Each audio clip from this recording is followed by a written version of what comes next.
días para todos.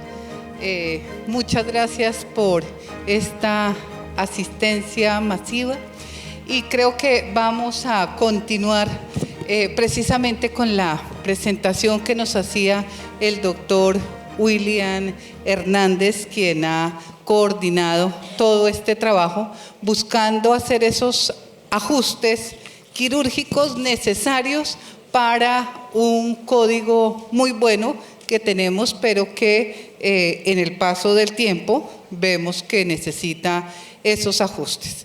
Nos acompañan, como ya señalaba nuestra presentadora, el doctor César Palomino Cortés, magistrado de la sección segunda del Consejo de Estado, el doctor Martín Gonzalo Bermúdez Muñoz, magistrado de la sección tercera del Consejo de Estado, el doctor César Torres Ormaza, magistrado del Tribunal Administrativo del Atlántico, y la doctora Vanessa Alejandra Pérez, jueza administrativa de Medellín, a quien agradezco muchísimo todo el trabajo previo que han adelantado sobre esta temática de reforma del Código de Procedimiento Administrativo y de lo contencioso administrativo. En primer lugar, pues quisiera recordar cómo lo que buscamos con este proyecto de reforma es tener una justicia más célere, más cercana al ciudadano y que brinde mayor seguridad jurídica. Por ello nos hemos concentrado en los temas, en 4 ejes temáticos fundamentales: los recursos, la redistribución de competencias, el trámite y decisión de las excepciones y la unificación de jurisprudencia, para fortalecerlo como el mecanismo que encontramos más viable para lograr esa seguridad jurídica, y además es un excelente mecanismo de descongestión. Señores panelistas, el auditorio los escucha, quisiéramos saber cuáles son esos puntos que ustedes consideran de gran importancia y que les parecen muy buenos dentro de esta reforma que hemos discutido en el Consejo de Estado y en toda nuestra jurisdicción de lo contencioso. Doctor César, buenos días. Buenos días, un saludo afectuoso a todo el auditorio, superlativamente afectuoso a los magistrados, a los jueces y a los empleados que nos acompañan. Voy a limitar mi intervención a explicar por qué razón la sección segunda del Consejo de Estado de manera unánime propuso en la reforma, introducir en la reforma, la idea de que la sección segunda del Consejo de Estado se desprendiera de toda la competencia, resalto, toda la competencia en los asuntos de nulidad y restablecimiento del derecho, en temas de subjetivos, contencioso subjetivo, y la atribuyera en primera instancia a los juzgados administrativos. 2 razones motivan la sección segunda del Consejo de Estado para tomar esta decisión, para proponer esta decisión. La primera es que la sección segunda del Consejo de Estado, en estos asuntos del contencioso subjetivo, es de pronto la sección que más ha avanzado en temas de unificación de jurisprudencia. Muchos de estos temas litigiosos ya están resueltos por la sección segunda del Consejo de Estado. Más de 20 sentencias mal contadas se han proferido unificando estos criterios. Eso significa que los señores jueces administrativos van a tener en estas sentencias de unificación una herramienta, una caja de herramientas, a partir de la cual pueden construir sus decisiones. No quiere decir que los jueces no se pueden apartar de esta jurisprudencia. Por supuesto que lo pueden hacer, pero la carga argumentativa tendrá que ser muy importante para que adopten una decisión diferente. Esa es una razón. Adicionalmente a esta primera razón, como lo decía el doctor William, los asuntos que más de 16,000 tenemos en este momento en la sección segunda, pues van a permitir seguir decantando por parte de la sección segunda estos asuntos. Y la segunda razón es bastante importante. Escuchen ustedes, es un SOS, es un SOS. La sección segunda del Consejo de Estado en este momento tiene para conocimiento, para su conocimiento, para decisión, más de 16,000 procesos. Cada año, ese inventario se incrementa en 2,000 procesos, a pesar del nivel alto de evacuación. Es decir, a diciembre del próximo año tendríamos 19,000. Y eso hay que pararlo, porque si no lo paramos vamos a colapsar. Es más, ya estamos colapsando. Entonces, bajo ese entendido, la sección segunda del Consejo de Estado no conocerá jamás más de las apelaciones de decisiones en el contencioso subjetivo de los tribunales, porque toda la competencia quedará radicada en adelante, si se aprueba la reforma, en los jueces administrativos con los tribunales como órganos de cierre. El Consejo de Estado quedará conociendo de algunos asuntos de carácter disciplinario, es decir, demanda contra actos administrativos de carácter disciplinario. ¿Qué generó esa congestión? La generó que ni los jueces administrativos ni el Código Contencioso Administrativo constituyeron alivio para la sección segunda. Todo lo contrario. Se tomó una mala decisión con la ley 1437. Una mala decisión, y fue la de rebajar las cuantías de los tribunales. Cuando se rebajó la cuantía de 100 salarios a 50 salarios, para que los tribunales conocieran en primera instancia de estos asuntos contenciosos de nulidad y restablecimiento del derecho, ello conllevó a un incremento exponencial de la segunda instancia que se surte ante el Consejo de Estado. Adicionalmente, en la reforma se dijo que el Consejo de Estado conocería en única instancia de los asuntos contenciosos sin cuantía.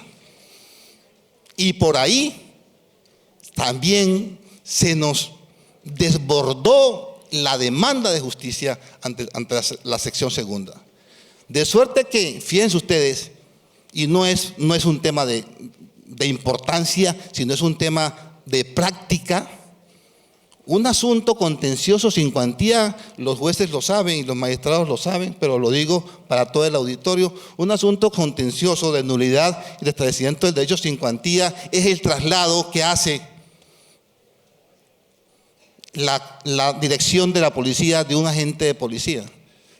Si el agente de policía está inconforme con el traslado, o el profesor de escuela está inconforme con el traslado y demanda la nulidad de ese acto administrativo, pues ese es un acto administrativo de nulidad y restablecimiento sin cuantía. ¿Ustedes saben hoy quién conoce ese asunto? Pues el Consejo de Estado en única instancia. Y por ahí llegan 400 demandas año, que toca repartirlo entre los 6 magistrados que, divididos en 2 secciones, conformamos la sección segunda. Eso amerita, como lo decía el doctor William Hernández, amerita un cambio. Y ese es el cambio que nosotros estamos proponiendo como reforma en este proyecto que se surte hoy en el Congreso. Queremos que los jueces administrativos se empoderen de todos estos asuntos de nulidad y restablecimiento del derecho de carácter subjetivo. Mi intervención en este panel se va a limitar únicamente a explicarles esas razones. Señor presidente, señora moderadora, muchas gracias. Muchas gracias, doctor César. Sí, entonces queda claro, la propuesta que se ha hecho desde la sección segunda es dedicarse a dictar sentencias de unificación para efectos de que los tribunales y los jueces fundamentalmente puedan acudir a este precedente y fallar de manera ágil, rápida estos asuntos como los que señala el doctor César. Doctor Martín Gonzalo, buenos días. ¿Y usted qué asuntos considera de gran importancia dentro de la reforma que se ha presentado a consideración del Congreso de la República? Bueno, buenos días. Yo quería referirme a dos puntos que me parecen de especial importancia en la reforma. Uno, el referido al trámite de las excepciones, y otro, el referido a los recursos ordinarios y a la competencia para proferir autos. Entonces, en materia de excepciones, me parece bueno tener en cuenta qué tenemos hoy. En materia de excepciones previas, hoy las excepciones previas, dice el CEPACA, se deciden en audiencia, en la audiencia inicial, y adicionalmente, si las partes piden pruebas respecto de las excepciones previas, esas excepciones deben decretarse en la audiencia inicial, se suspende la audiencia para practicarlas. Y adicionalmente, el CEPACA habla de que se practicarán las pruebas que excepcionalmente se requieran, pero no hace un límite relativo a qué pruebas pueden practicarse en excepciones previas.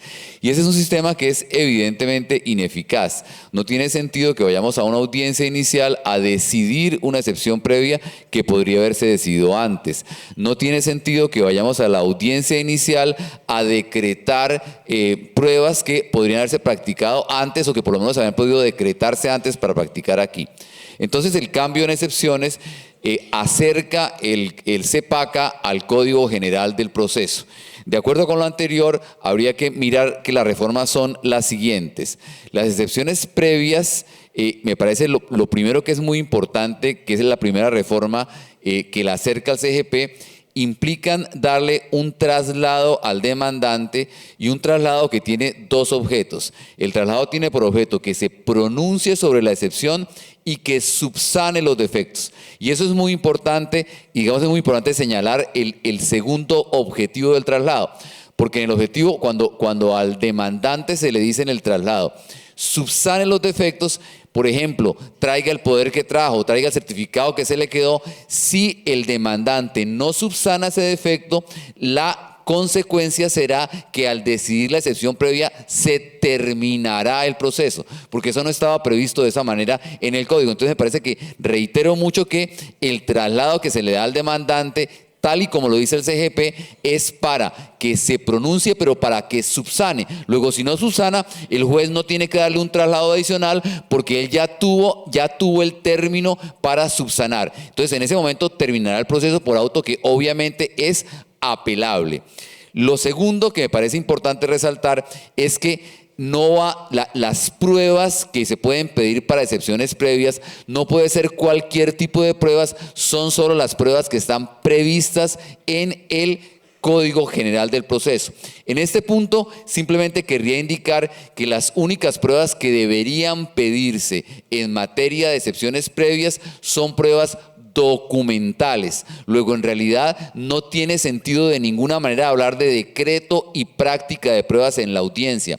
El CGP tiene excepcionalmente la posibilidad de hablar de 2 testimonios para el evento en el cual haya discusión sobre competencia por lugar de prestación del servicio o competencia o por litisconsorcio. Yo creo que esos son casos que no se presentan en la jurisdicción contenciosa administrativa. Luego me parece que un buen ajuste sería eliminar la posibilidad de práctica de pruebas en las excepciones previas. De esa manera, simplemente, el que proponga excepción previa debe traer la prueba documental y el juez en todos los casos, la decidiría antes de la audiencia inicial, razón por la cual esa sería una reforma muy importante. El otro punto en materia de excepciones es el punto de las denominadas excepciones mixtas. Entonces ya sabemos todos que las excepciones mixtas son la cosa juzgada, la transacción, la caducidad, la conciliación, la prescripción extintiva y la falta de legitimación en la causa. Esas excepciones mixtas creo podrían tramitarse de la misma manera, que es como está en el código, de la misma manera que las excepciones previas. Creo que en ese tipo de excepciones, al igual que en las excepciones previas, pueden decirse exclusivamente con prueba documental. Me parece que habría que hacer una reforma para aclarar el tema de la legitimación en la causa y hacerlo como hacen los españoles, que hablan de falta manifiesta de legitimación en la causa. Entonces el ejemplo es bastante sencillo. Si una persona manifiesta en la demanda que es propietaria de un inmueble y no acredita lo anterior, pues hay una falta manifiesta de legitimación en la causa. Los otros aspectos que van con el fondo, y el ejemplo que doy yo es, si el demandado al contestar la demanda dice, el policía no obró en desarrollo del servicio, pues podemos hablar de falta de legitimación en la causa, pero eso no es un tema de falta manifiesta de legitimación en la causa, sino que va a decidirse en el proceso. En este punto, digamos que en lo que no estoy de acuerdo con la reforma, es en que esas excepciones se decidan mediante sentencia anticipada. Yo creo que para decidir una caducidad, por ejemplo, una caducidad que ha podido resolverse rechazando la demanda, me parece que no hay que hacer una sentencia anticipada en la cual tengamos que dar traslado para alegar a las partes. Me parece que ahí la sentencia anticipada no cabe. Y en segundo lugar, me parece que el proyecto del código tiene una tendencia a decir, estas excepciones mixtas solo excepcionalmente se decidirán al principio y se podrán mandar hacia el final. Y me parece que esto es absolutamente equivocado. Yo creo que el mensaje que hay que mandar es que es obligatorio decidir las excepciones mixtas al principio del proceso. Si se pueden decidir con prueba documental, es absurdo que sigamos decidiendo una caducidad al final del proceso, o que sigamos decidiendo al final del proceso una transacción o una cosa juzgada. Me parece que ese tema hay que obligar a los jueces y a los magistrados a decidir eso al principio y tener claro que no debe ser podrán hacerlo al final, sino deberán hacerlo al final. Esto tiene que contribuir indudablemente para la eficacia del proceso. Muchas gracias. ¿Sí suena? Sí. Muchas gracias, doctor Martín. Doctora Vanessa, ¿usted qué resaltaría, qué le gusta de esta reforma que estamos proponiendo? Gracias, doctora Lucy, y muchas gracias a la Comisión de la Reforma por darnos la oportunidad de participar en este panel. ¿No se oye? Hola, hola. Le paso esto. No le suena.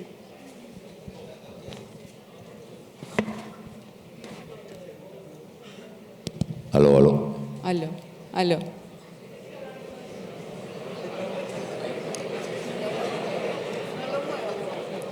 ¿Sí me oyen? Okay.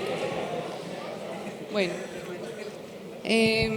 esta reforma de la Ley 1437-2011, como yo la veo, ha sido guiada por la idea de garantizar al ciudadano un servicio de justicia de calidad. Y en esto, pues, como que coincide y es como una buena introducción la conferencia que nos antecede sobre la buena administración de justicia. Pero en el entendido para los jueces de que la buena administración de justicia es aquella que nos provee decisiones justas, razonadas, oportunas, coherentes y democráticas. Y por supuesto, contar con normas procesales adecuadas es un elemento imprescindible para contar con una decisión justa, para llegar a ella. Nuestro Código Procesal ya cumple entonces 7 años de vigencia, y esta primera revisión que nos propone el mismo Consejo de Estado creo que tiene una gran fortaleza en el sentido de que le da un mayor margen de maniobra y de autonomía al juez. ¿Por qué lo digo? Porque la reforma flexibiliza algunas reglas que al hacerlo descarta unas interpretaciones que lamentablemente eran muy comunes hasta ahora. Impedían al juez tomar decisiones de fondo de manera anticipada, o sea, sin agotar todas las etapas del proceso. Es en parte a lo que se ha referido el doctor Martín. Pues me parece eso fundamental para la percepción que tiene la ciudadanía de la justicia y sobre todo para la oportunidad de las decisiones.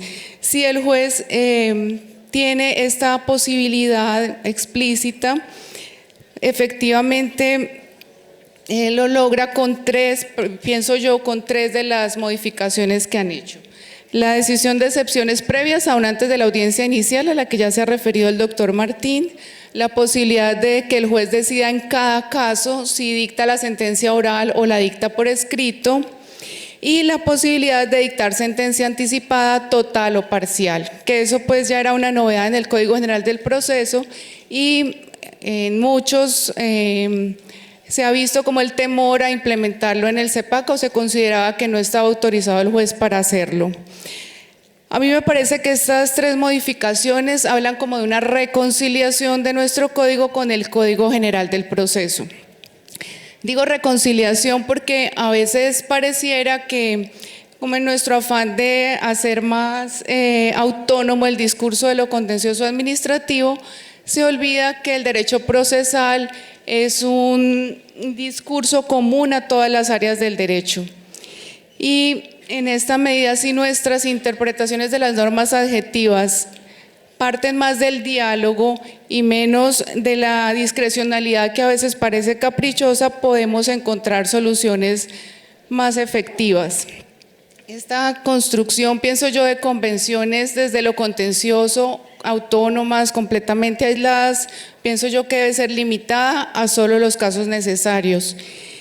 Porque en la medida en que dialoguemos más con las normas del Código General del Proceso, no solamente vamos a disminuir la complejidad desde el punto de vista procesal, sino que podemos evitar caer en redundancias, como pasa, por ejemplo, con la figura del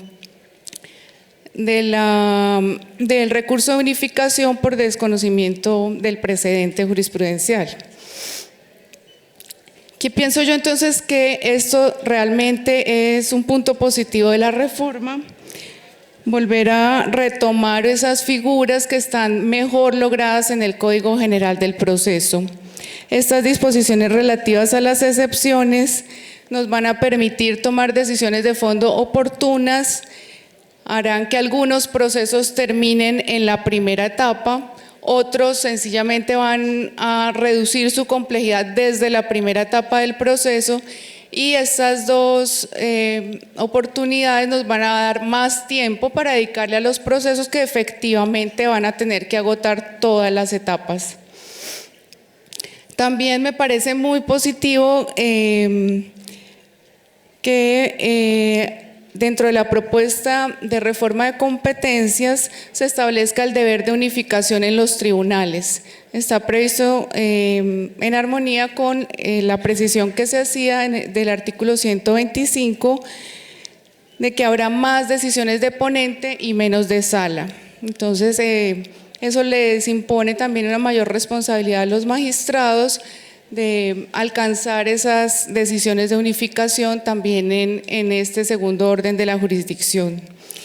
Y en general pienso que la reforma plantea una serie de pequeños ajustes que en conjunto van a hacer un proceso más ágil y ordenado. Ajustes con los que seguramente todos vamos a estar de acuerdo, como el trámite de la notificación del autoadmisorio, la intervención de la Agencia Nacional de Defensa Jurídica del Estado, el hecho de haber reducido los autos susceptibles de apelación y dar más orden en general a los recursos con estos artículos nuevos que hacen como una compilación de los autos susceptibles de recurso.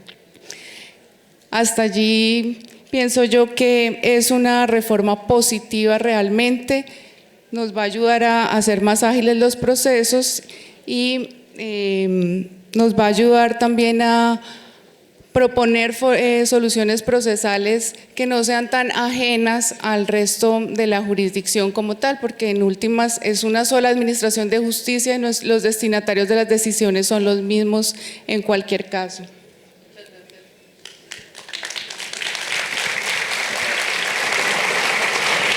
Hola. Muchas gracias, doctora Vanessa. Sí, insistimos en que la reforma busca mayor celeridad y mayor cercanía al ciudadano. Doctor César Torres, buenos días. ¿Y usted qué puntos destaca de esta propuesta de reforma? Aló, buenos días para todos y todas los presentes. Bueno, agradeciendo la invitación generosa invitación de parte del Consejo de Estado y de los organizadores de este panel. A ver, quisiera como ambientar un poco porque cómo estamos trabajando el tema. Se tuvo en cuenta una gran insumos que enviaron los magistrados de diferentes tribunales y jueces. Eso sí es un ejercicio, porque muchas cosas que voy a decir son tomadas de los aportes que se hicieron y que están consignados en unos insumos que gentilmente nos hizo llegar el doctor William. Entonces, como una primera advertencia, no todo lo que voy a decir es creación propia, es retomado también de aportes que dinamizaron estas discusiones. Primer momento. Segundo momento, ya y el doctor William tomó al comienzo de su intervención una reflexión, es un cambio estructural. Cuando comencé a estudiar el asunto, me preguntaba que si estamos frente a un nuevo código de procedimiento de lo contencioso administrativo, porque no nos estamos metiendo con el procedimiento administrativo, sino con el contencioso administrativo. Saben que nuestro código tiene nuestra división muy particular. Y me preguntaba si en lo procesal estábamos frente a un nuevo código general de nuestro procedimiento. En la medida que surtían dos circunstancias que no podemos pasar desapercibidos nosotros al estudiar el tema. La primera es que cuando entró en vigencia la 1437 del 2012, estaba entrando en vigencia, la del 2011, estaba entrando en vigencia casi que con el mismo tiempo la 1564, Código General del Proceso. Inclusive derogaba algunas normas de la 1437. Hubo un espacio muy precario de tiempo entre un código y otro en hacerse articular. Y eso generó necesariamente conflictos de interpretación, normas derogadas recién puestas en práctica en el proceso de transición. Entonces eso generaba las inquietudes que hacía necesario volver a replantearse el tema de nuestro procedimiento administrativo.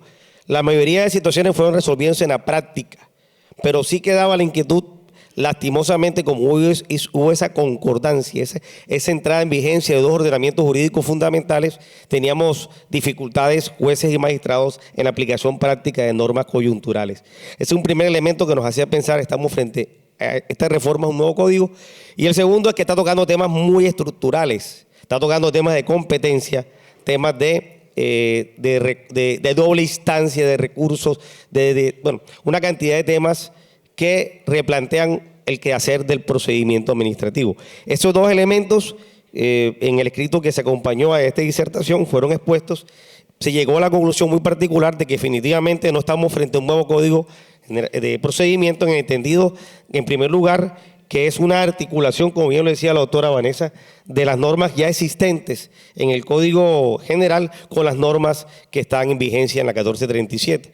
Y lo segundo es que definitivamente lo que estamos en presencia de desarrollo de instituciones que estaban en la 1437, que están incipientes, que estaban comenzando a dar sus frutos, como las posibilidades de sentencia y unificación y otros temas. Entonces, creo que este segundo ejercicio es el desarrollo de la 1437 en muchos aspectos.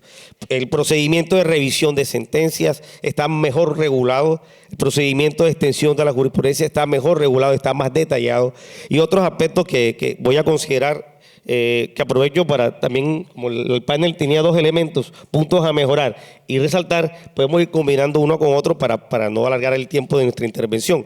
El primer punto es, bueno, el traslado de competencias hacia los jueces y tribunales administrativos es un punto positivo en la medida, eso sí, que se den los recursos, que se den las condiciones necesarias para que ese funcionamiento sea óptimo. Si nosotros nos abocamos a entrar a tener mayor número de procesos y mayores temas de competencia, el Consejo Superior debe garantizar necesariamente que se den las condiciones suficientes y necesarias para que los jueces y magistrados podamos desarrollar la labor como debe ser en debida forma. Es decir, es maravillosa la idea en el entendido que nos tenemos de las posibilidades reales y no tengamos, por ejemplo, la situación que hoy ocurre con muchos jueces penales que se les determinaron competencias pero no se dieron recursos para poderlas efectuar. Es maravillosa la idea en entendido que vamos a tener un tribunal del Consejo de Estado dedicado a un cierre estructural de decisiones que nos permitan dinamizar decisiones en tribunal y en los jueces administrativos bajo el supuesto de que los recursos y la estructura de los juzgados y tribunales sean la adecuada para que no haya un colapso a la inversa, que nos estemos colapsando en la primera instancia nosotros, después o en la segunda instancia. Eso es maravilloso. Lo segundo es que el procedimiento tiene garantías de doble instancia en muchas situaciones que solamente eran de una sola instancia. Se acompagina, se adecúa al desarrollo jurisprudencial de los tiempos, de las exigencias de nuestras cortes, en el entendido de que garantiza en aspectos puntuales como de revisión y alguna sentencia de pérdida la doble instancia. Me parece que es un gran avance también en esto. Hay unos temas muy interesantes que son, digo que de aventura un poco, dos temas que me llaman la atención. El recurso de unificación en materia de autos. También se crea esa posibilidad. Es un reto, me imagino, para el Consejo de Estado, porque son temas transversales. Unificar autos en temas transversales es más complejo todavía. La práctica lo indica. Será un nuevo reto que asumirá el Consejo de Estado y miremos que esa posibilidad se desarrolle en la debida forma para que tomemos esas decisiones también con fundamento en esas sentencias de unificación de autos. Y el segundo reto, que también lo veo un poco interesante, es la posibilidad de sentencia de unificación en materia de decisiones contenidas en el antiguo código, el decreto 0184. En los tribunales y juzgados es residual lo que nos queda de materia de escritural, relativamente poco. Me imagino que el Consejo de Estado, esta sentencia de unificación con miras a los 0184, será más al interior del propio Consejo de Estado, que estaría abocado a tener un mayor número de procesos y escriturales que los que tenemos nosotros en los juzgados administrativos. Entonces es interesante porque para mi visión, la visión que se tiene es que va a ser un reto al interior del Consejo de Estado en la medida que el mayor número de decisiones que se van a tomar en torno a estos procesos de 084 ya reposan en el Consejo de Estado. Básicamente sería eso. Me llama poderosamente la atención, a pesar que el doctor, no quiero alargarme un minutico más, es dos avances muy importantes en materia de procesos ejecutivos. El doctor William hacía referencia que no se tocó el tema en aspectos muy complejos hoy en día, pero hay dos normas que van a ayudar al proceso ejecutivo.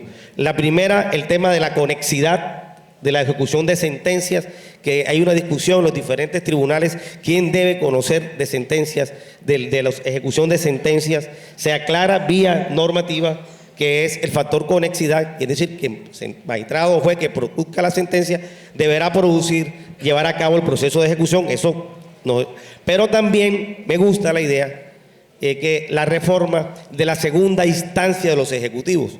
Hoy en día, si nosotros quisiéramos llamar procesos ejecutivos con fundamento en el Código General de Procesos, los ejecutivos nuestros serían eminentemente orales. Y hay un parágrafo que establece en la reforma que dice que los recursos de apelación se tramitarán de conformidad para todos los casos, no importa que sea ejecutivo, cualquier proceso, con el 244 y 247. Eso permite que la segunda instancia de ejecutivos y otros procesos especiales se desarrollen de conformidad a lo que viene desarrollando hoy nuestro quehacer jurídico y no tengamos que abocar con los procesos ejecutivos. El otro punto, y finalizo, de cosas positivas, es el aspecto relacionado con la conciliación como requisito de procedibilidad para los recursos. Es decir, cuando es sentencia condenatoria, se obligaba a asistir a una audiencia de conciliación so pena de declarar el cierto recurso. Hoy en día esa se deja optativo. Sin embargo, había una sugerencia muy respetuosa que vendría en el punto de sugerencia. El artículo está diciendo si la entidad condenada solicita, será audiencia de conciliación, pero quisiera de pronto, en la sugerencia, el recurso, si la entidad que ha solicitado la audiencia de conciliación no asiste, se declara cierto recurso. Yo creo que normativamente lo que cabría es que se declarara cierto, no el recurso, sino su intención de conciliar y que el recurso siga su segunda instancia para articular mejor la norma. Pero esa norma es un avance ya en el entendido de que si la audiencia no es obligatoria, sino que es optativa a petición del condenado. Muchas gracias. Muchas gracias, doctor César. Sí, como usted lo señala, esta reforma implica pues que necesariamente también gestionemos los recursos necesarios para la creación de esos nuevos despachos a nivel juzgado que puedan soportar la recepción de todos estos expedientes, donde se pueda hacer la extensión de la jurisprudencia y fallar conforme a las sentencias de unificación que previamente han sido proferidas por el Consejo de Estado, y en eso venimos trabajando, en la consecución de esos recursos, en la autorización para que se creen esos nuevos despachos. Creo que es una muy buena oportunidad para que en lugar de propiciar que, como eventualmente lo planteaba inicialmente el Ejecutivo, pase a manos de funcionarios administrativos esa extensión de jurisprudencia, lo hagamos a través de los jueces. Son temas que deben ser decididos judicialmente con efecto de cosa juzgada y que no pueden llevarse autoridades administrativas para debilitar la rama judicial. Por el contrario, nuestro propósito es el fortalecimiento de este poder público y que podamos tomar los jueces esas decisiones sin que se pueda pasar los límites de la clara división de poderes que tenemos en nuestro país. En los minutos que nos quedan, me gustaría escucharlos, doctor Martín, sobre el tema acción de repetición y qué se hace en el proyecto para efectos de armonizar nuestra normativa con la Convención Americana de Derechos Humanos. Sí, el cambio en el tema de la acción de repetición es simplemente que cuando se tramita hoy en única instancia para determinados funcionarios en el Consejo de Estado, pues hoy de acuerdo con lo que dice el proyecto, habrá una primera instancia en sala y una en la sección tercera, una primera instancia en cada subsección y una segunda instancia en la sección para cumplir con el requisito de la doble instancia. Pero yo no quería, digamos, que dejar de mencionar lo que me parece que es la reforma esencial del Código en materia de descongestión. Y me parece que lo esencial tiene que ver con la disminución de los autos de sala para que ahora sean la mayoría de ponentes y con la sustitución del recurso de apelación por el recurso de súplica. Entonces la idea es que en el proyecto la regla general es que los autos tanto en el Consejo de Estado como en los tribunales van a ser autos de ponente. Esto puede generar alguna discusión sobre autos muy importantes que no van a quedar en manos de la sala sino del ponente. Me parece que la preocupación no debe ser tal. Los autos que terminan el proceso, los que deciden excepciones de fondo, van a tener apelación, van a seguir teniendo apelación, luego sobre eso no va a haber ninguna dificultad. Hay una preocupación sobre el auto que decreta medidas cautelares. El auto que decreta medidas cautelares en el proyecto se opta porque sea un auto de ponente en los tribunales, que no sea un auto de sala, sino que sea un auto de ponente. ¿Hay alguna preocupación por esta? Simplemente en esto lo que querríamos decir es que una medida cautelar debe decretarse inmediatamente, requiere hacerse con premura, pues no tendría sentido que la medida cautelar fuera decretada por la sala y no por el ponente. Ese auto va a tener recurso de súplica ante el tribunal y no va a tener recurso de apelación.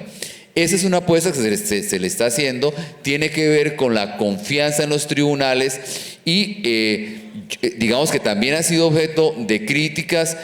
Yo creo que aquí hay un problema que no es un problema judicial, sino un problema de política judicial, un problema de confianza. Y yo tal vez también querría, porque cuando hablamos de todo, se nos olvida hablar de algo que existe para esas cosas excepcionalísimas y que existe, así no nos guste a todos, que se llama la tutela contra providencia judicial. Entonces, en el caso de cosas excepcionalísimas que tengamos, pues hay que hacerlo. Yo creo que a muchos en la jurisdicción no nos gusta la tutela, pero yo creo que aquí también hay un verbo que conocemos los casados que se llama resignación, ¿cierto? Y hay que... Eso lo conocen bien, ¿cierto? Y hay que resignarnos de algún momento a eso. Entonces yo creo que sabiendo que existe la tutela, para esas cosas excepcionales, pues acudiríamos a eso. Muchas gracias. Muchas gracias, doctor Martín.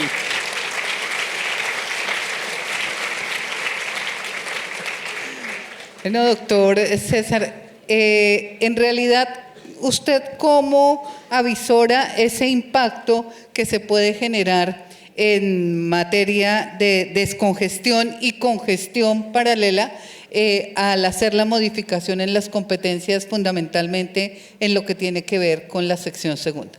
Sí, bueno, en la sección segunda nosotros hemos calculado el impacto que puede tener en incremento de la carga laboral de los jueces, en tanto que se le retribuyen las competencias que tiene la sección segunda del Consejo de Estado en este momento atribuida en segunda instancia y en única instancia. Aproximadamente llega al Consejo de Estado por estas dos vías: apelación de sentencias de los tribunales administrativos y por competencia asignada en única instancia un promedio de 2.900 demandas o procesos. Esas 2.900 demandas y procesos segunda instancia, demandas única instancia, para 6 magistrados del Consejo de Estado, divididos en 2 secciones, es bastante importante, es una carga abrumadora.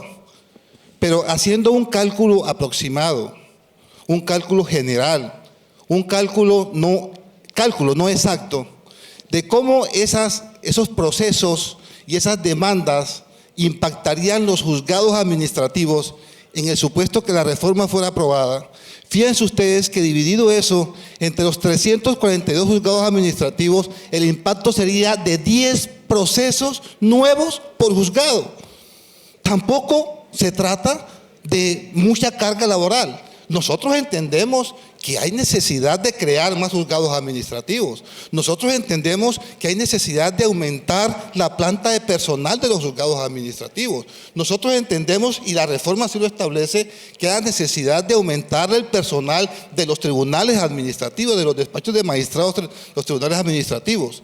Pero mientras que para los jueces administrativos, que son bastantes, aunque se necesitan más, no es tan trascendental la carga, para los 6 magistrados de la sección segunda sí es abrumadora la carga. Entonces nosotros queremos pedir un poco de comprensión en esto. 10 procesos en el año no es tampoco, pues, materia de alarma como para... Yo sé que ustedes no se van a oponer a la reforma. Yo sé que ustedes aceptan la reforma. Yo sé que ustedes quieren colaborar con la sección segunda del Consejo de Estado en esta situación que es de verdad calamitosa. Nosotros estamos absolutamente abrumados con tanta carga laboral. Nosotros pedimos la comprensión de ustedes, señores jueces. Y digo de los jueces porque en nada esa reasignación de competencia afecta la carga laboral de los tribunales, porque los tribunales administrativos en estos temas del contencioso de carácter laboral son especies de bisagras. Son bisagras en tanto cierran la primera instancia y abren la segunda instancia. De todas formas, esos casos los tribunales los conocen o bien en segunda instancia o bien en primera instancia. Eso no son cargas nuevas para los tribunales. Eso es carga nueva para los juzgados. Por eso nosotros pedimos la comprensión de los señores jueces, ¿sí? En la medida, lógicamente, en que la reforma también propone incremento del número de juzgados, por lo menos en cada lugar donde hay un circuito judicial de la jurisdicción ordinaria, habrá un juez administrativo de la jurisdicción contenciosa administrativa. Es decir, va a haber, ojalá, ese es el propósito, que se incrementen el número de juzgados. Y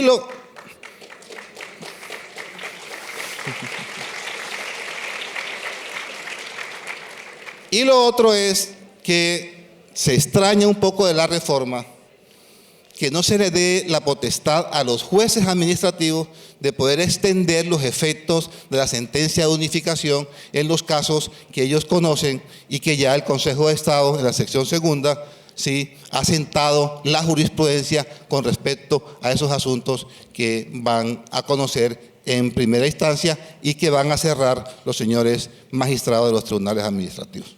Muchas gracias, doctor César. Doctor César, doctora Vanessa, ¿ustedes cómo ven esta propuesta y cómo la aprecian, sobre todo desde el punto de vista de la garantía de acceso a la justicia, de celeridad, de seguridad jurídica. ¿Cómo se ve desde los juzgados y desde los tribunales esta propuesta hecha de la manera como acaba de plantearla el doctor César Palomino? Doctor César. Bueno, de la forma como está planteada y bajo los supuestos fácticos que son necesarios para que sean excelentemente articuladas, perfectamente válido. Todo es la decisión administrativa correspondiente que acompañe esto. La dinámica y lo que uno percibe de la reforma es que necesariamente tiende a dinamizar, sea redundante, tiende a darle más agilidad a los procesos, a tomar decisiones de pronto que acerquen al ciudadano a una pronta y efectiva administración de justicia. Pero esto no puede quedar en supuestos solamente normativos, sino debe haber un acompañamiento institucional e integral para que pueda desarrollarse. Creo que de parte de los jueces, y he conversado con ellos, los escritos que he visto que han aportado, no hay una resistencia, sino una preocupación en el entendido de que definitivamente se acompañe con buenas decisiones administrativas la situación que van a afrontar. Muchas gracias. Doctora Vanessa. Sí. Bueno, pues yo pienso que es un objetivo loable querer distribuir armónicamente las competencias, pero se puede tener el riesgo de que simplemente se traslade la descongestión de unos despachos a otros y continúe con la misma problemática, pero ahora en los juzgados administrativos. O sea que definitivamente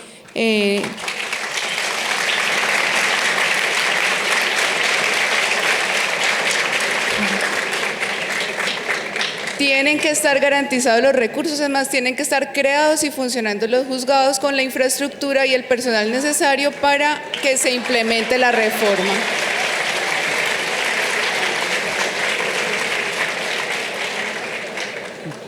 Bueno, muchas gracias, doctora Vanessa. Como síntesis, ustedes, les insisto, ven que esta propuesta de reforma lo que busca es tener una justicia más efectiva, más eficaz, más cercana al ciudadano. Como señalaba el doctor William Hernández en su intervención, la verdad, esto no podemos considerarlo que es una propuesta acabada, porque está dentro de la autonomía, por supuesto que respetamos, del Congreso de la República. Podemos en este momento solicitarle con todo el respeto por esa autonomía al Congreso hacer ciertos ajustes y ellos lo entrarán a considerar. Por esa razón, señalaba el doctor William, estamos prestos a continuar con el diálogo. Ustedes saben que ese diálogo no puede permanecer abierto por mucho tiempo, porque los tiempos en el Congreso también son absolutamente rigurosos y esto tiene que ser solucionado, estas observaciones que podamos hacer, máximo de aquí a la mitad de la próxima semana. Pero estoy segura que cada uno de ustedes como juez, como administrador de justicia, como usuario de la administración de justicia, como sujeto procesal en el caso del Ministerio Público, tienen absoluta claridad sobre dónde estarán esos ajustes que se hacen necesarios. Por eso los invito a que o a través de Presidencia o a través del doctor William o de nuestro vicepresidente o del doctor Edgar González nos hagan saber sobre estas propuestas. Muchas gracias a nuestros panelistas, muchas gracias a ustedes, muy amables.